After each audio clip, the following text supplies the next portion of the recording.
Hi, everyone. I hope that you are enjoying your Friday with very good weather, actually, heading into what we hope will be a wonderful and thoughtful and reflective Shabbat as we head into the penultimate Torah portion of the book of Exodus. The Torah portion is called Vayakhel. So we have Vayakhel this week and Pekudei next week. Oftentimes they are put together in certain year cycles of the Torah, but they are separate this year.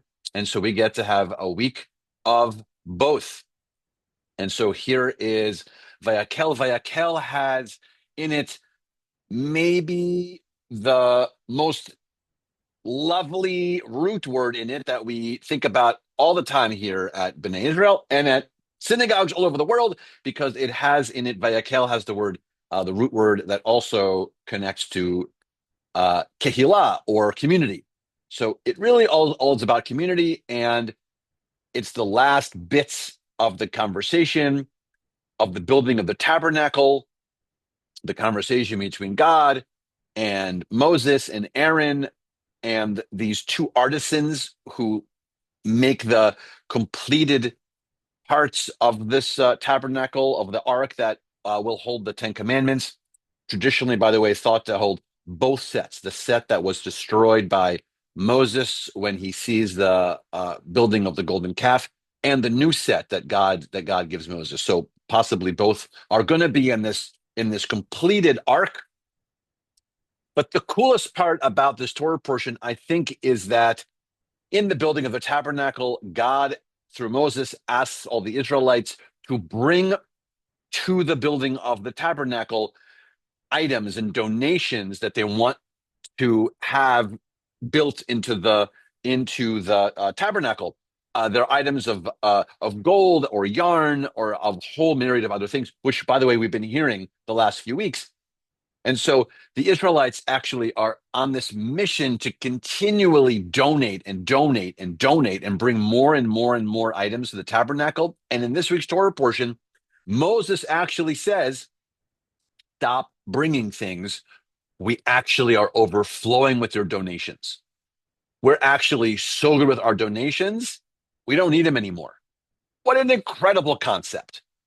Wouldn't that be amazing if, by the way, of all organizations who were seeking donations at some point said, we're done. We're overflowing. Our people's hearts are so filled and they're so generous that everything is perfect and our donations are overflowing with success. Clearly, the congregation B'nai Israel, we are so appreciative of all donations. And by the way, donations and connections that we make with other organizations and other places, because we're all part of this greater community. And so we are all clearly connected to donations. But how are we doing with so many donations that it would overflow for everybody, that it would be on the extreme for everybody? What are our thoughts on that? Do we think that we're at a point where Moses would also say to us at the level of our donations, stop, it's too many? I'm not sure that that's the case. I think we're doing a great job. Could we do more? I think also we could do more.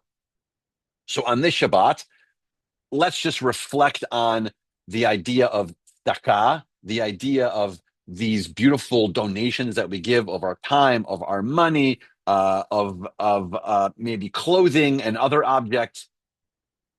I think we're doing really, really well. Could we even kick it up another gear? That's what the Torah portion is asking us.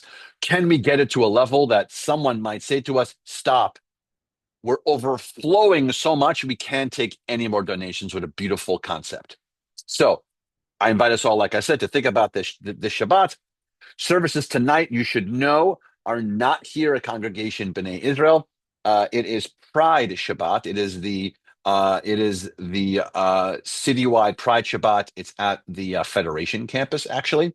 Tomorrow morning, though, at 8:30 is our regular service and Torah discussion.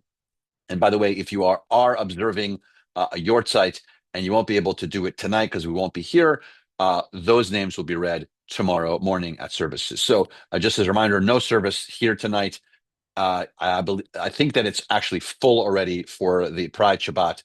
But if not, we look forward to seeing you tomorrow morning at 8:30. And as usual, hope we can put as much shalom as we possibly can into our Shabbat.